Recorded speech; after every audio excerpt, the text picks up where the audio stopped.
kita kembali lagi bersama Pop Talk di sini. Jadi buat Pop Talk kali ini kita bakalan ngebahas tentang Fakultas Kesehatan Masyarakat yang ada di Universitas Sriwijaya. Buat kalian yang penasaran gimana dan apa rasanya jadi mahasiswa FKM atau kepo dengan prodi-prodinya, jangan skip Pop Talk kali ini ya. Soalnya di Pop Talk kali ini aku bakalan menjawab rasa ingin tahu kalian. Gak kerasa ya, sekarang udah waktunya adik-adik kelas akhir untuk menentukan pilihannya, baik untuk SNBP maupun SNBT. Sebagian dari kalian pasti sudah mengatur strategi dan memiliki fakultas impian masing-masing. Untuk kalian yang masih bingung, mungkin FKM Unsri bisa menjadi referensi kalian untuk batu loncatan menuju kesuksesan di masa depan.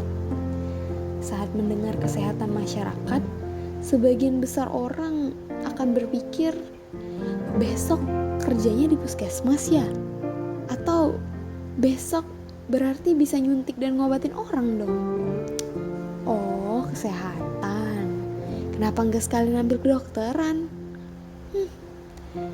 Kanadira Nuraini Afifa, seorang Master Public Health alumni Harvard University yang menerima beasiswa LPDP tahun 2019 sampai 2020 pernah bilang, melalui pelayanan kesehatan masyarakat, kita mendapat keistimewaan untuk menolong jutaan jiwa, meningkatkan kesehatan, dan memperpanjang usia generasi masa depan.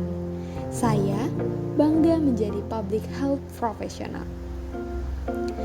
Oke, Fakultas Kesehatan Masyarakat adalah tempat yang mewadahi ilmu yang luas untuk kita pelajari. Kembali ke dasar merupakan kalimat yang pas untuk mendeskripsikan fakultas ini. Karena di sini kita akan belajar dari dasar seluruh ilmu kesehatan yang beragam macamnya. Dan fakta telah membuktikan bahwa fakultas ini tidak boleh dianggap remeh jika dibandingkan dengan studi kesehatan lainnya. Sangat banyak lulusan strata 1 dari kedokteran, keperawatan, farmasi, dan rumpun ilmu kesehatan lainnya yang melanjutkan studi di S2 ilmu kesehatan masyarakat.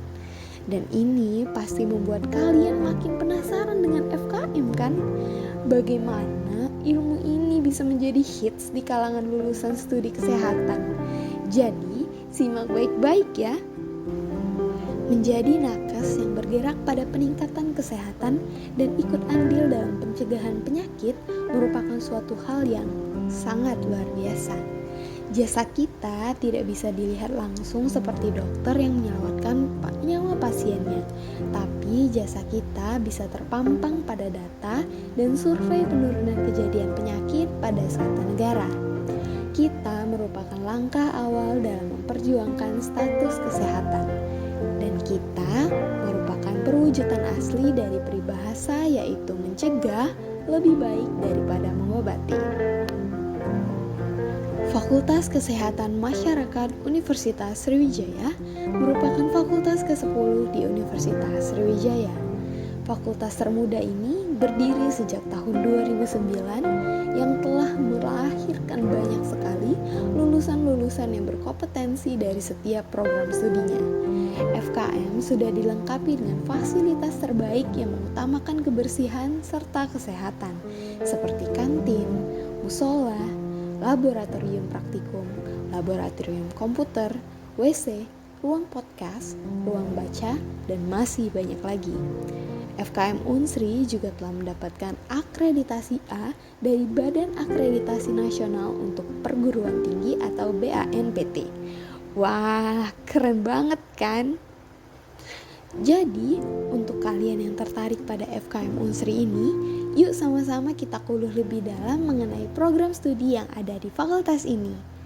Oke, program pertama yang akan kita bahas adalah program studi Ilmu Kesehatan Masyarakat yang sudah tersedia buat program studi S1 dan juga S2. Di sini kalian bakalan berfokus pada dasar kesehatan yang nantinya akan mengambil fokus peminatan pada semester 5. Jadi setelah memilih peminatan, kalian dapat menekuni passion dan juga peminatan yang kalian gemari di lingkup kesehatan masyarakat. Dan peminatan ini bisa menjadi gambaran dunia kerja kalian loh. FKM Unsri sendiri memiliki beberapa peminatan untuk prodi IKM, yaitu yang pertama, peminatan administrasi kebijakan kesehatan. Pada peminatan AKK ini, kalian akan belajar bagaimana seorang pemimpin bekerja. Kalian akan mempelajari tentang administrasi, baik administrasi puskesmas maupun rumah sakit, mengulik bagaimana sistem pelayanan kesehatan itu bekerja. Untuk kalian yang ingin menjadi kapus atau kepala puskesmas, cocok banget ada di peminatan ini. Yang kedua adalah peminatan promosi kesehatan. Sesuai dengan namanya, peminatan ini berfokus ke promosi kesehatan di kalangan masyarakat, mengajak masyarakat untuk melakukan hidup sehat, mencegah penyakit, dan melakukan penelitian mengenai pola hidup masyarakat. Untuk kalian yang memiliki kemampuan public speaking yang bagus, Promkes adalah rumah yang tepat untuk kalian. Oke, yang ketiga ada peminatan kesehatan lingkungan, yaitu di mana akan menyelidiki dampak lingkungan terhadap kesehatan manusia dan bagaimana kita sebagai manusia akan mengolahnya. Nah, yang keempat ada peminatan keselamatan dan kesehatan kerja. Pada peminatan K3 ini, kita akan berfokus pada keselamatan dan kesehatan pekerja dalam lingkungan kerja. Dan lingkup dari peminatan ini sangat luas. Yang kelima, ada peminatan epidemiologi, di mana peminatan ini menggali pola penyakit dan juga faktor risiko di populasi untuk menginformasikan kebijakan kesehatan. Lalu yang keenam ada peminatan biostatistik yang berfokus untuk mempelajari dan mendalami ilmu statistik pada bidang kesehatan, terutama pada makhluk hidup. Jadi, untuk kalian yang masih ragu untuk melanjutkan studi di prodi IKM Unsri, aku kasih tahu aja nih, kalau program studi S1 IKM di FKM Unsri udah dapet akreditasi A alias unggul. Keren kan? Nah, lengkap banget kan prodi IKM tadi. Sekarang kita lanjut ke program studi gizi yang gak kalah kerennya. Di program studi ini, kalian bisa belajar semua hal tentang gizi, nutrisi, juga bagaimana mengelola gizi masyarakat secara efektif. Prodi gizi sendiri punya tujuan mulia untuk menghasilkan lulusan yang berkontribusi positif dalam bidang gizi dan kesehatan masyarakat.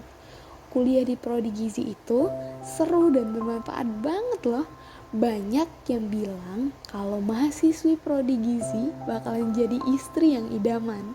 Soalnya mayoritasnya adalah para strong woman yang siap mengatur nutrisi kamu dengan masakannya yang enak pol.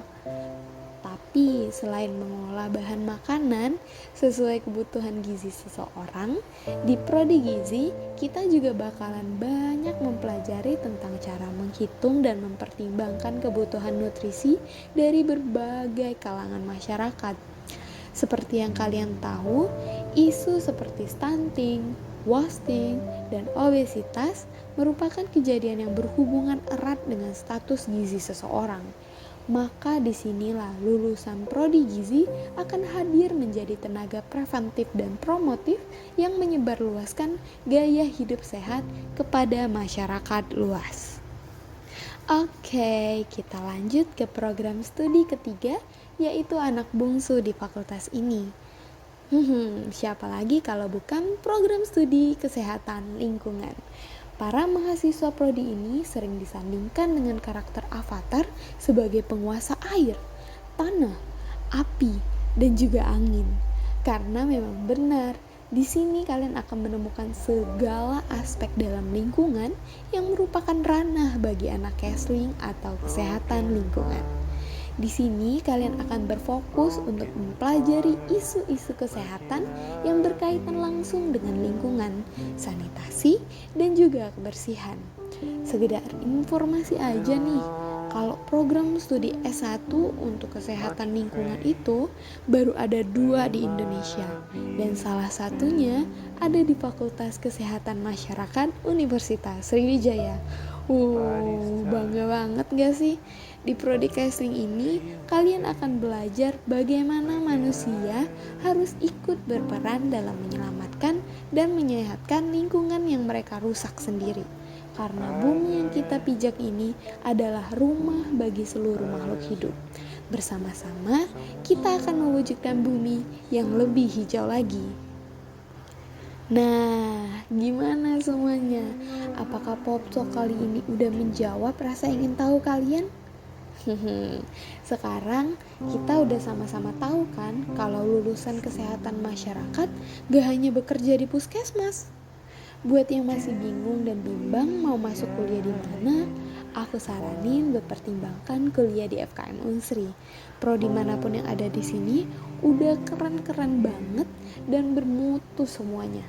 Para lulusannya juga mampu bersaing di dunia kerja yang keras di luar sana. Ilmu kesehatan akan terus berkembang setiap detiknya. Manusia juga terus bertumbuh setiap langkahnya, dan bumi terus menua di setiap putarannya.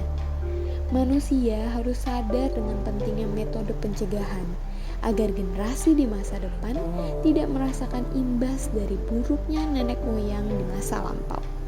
Untuk kalian para calon mahasiswa, do not ever give up. The beginning is always the hardest. Bye semuanya, sampai jumpa di Pop Talk episode selanjutnya. See you.